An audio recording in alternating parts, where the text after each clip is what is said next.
Shalom, salam sejahtera. Renungan malam seiman berjudul Pengampunan banyak, kasih banyak.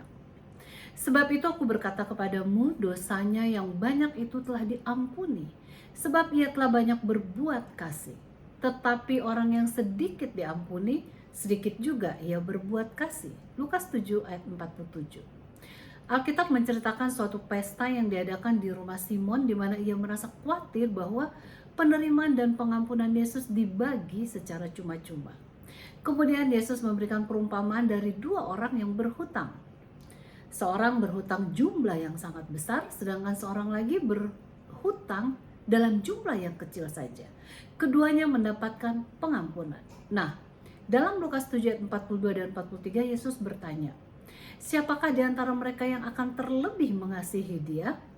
Jawab Simon, "Aku kira dia yang paling banyak dihapuskan hutangnya." Kata Yesus kepadanya, "Betul pendapatmu itu."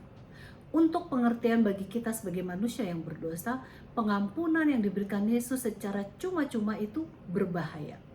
Sering kita berpikir bahwa harus ada batas untuk berapa kali kita menyesal. Sebab jikalau tidak, kita akan terus memilih untuk terus berdosa dan menyesal selamanya. Namun kasih merupakan suatu penjagaan untuk cara pemikiran yang demikian. Sebab seorang yang telah diampuni dengan banyak menyadari akan kasih dari seorang yang telah memberikan pengampunan besar tersebut.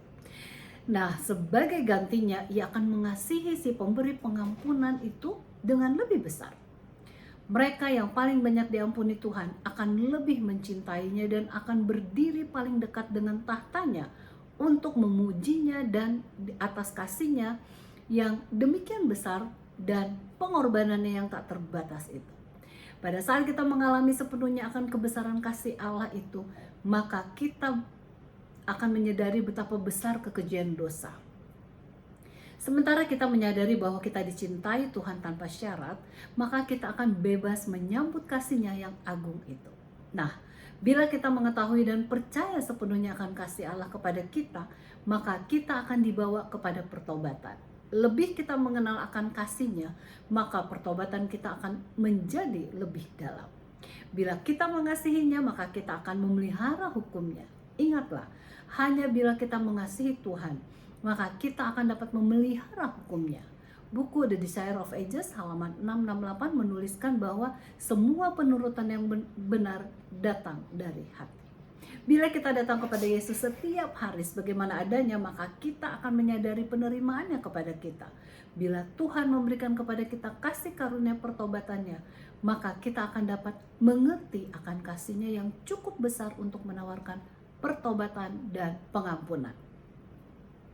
Kiranya kita tidak pernah menyia-nyiakan kasih-Nya yang agung itu bagi kita, sehingga kita dapat membalas kasih-Nya dengan penurutan kepadanya. Tuhan Yesus memberkati.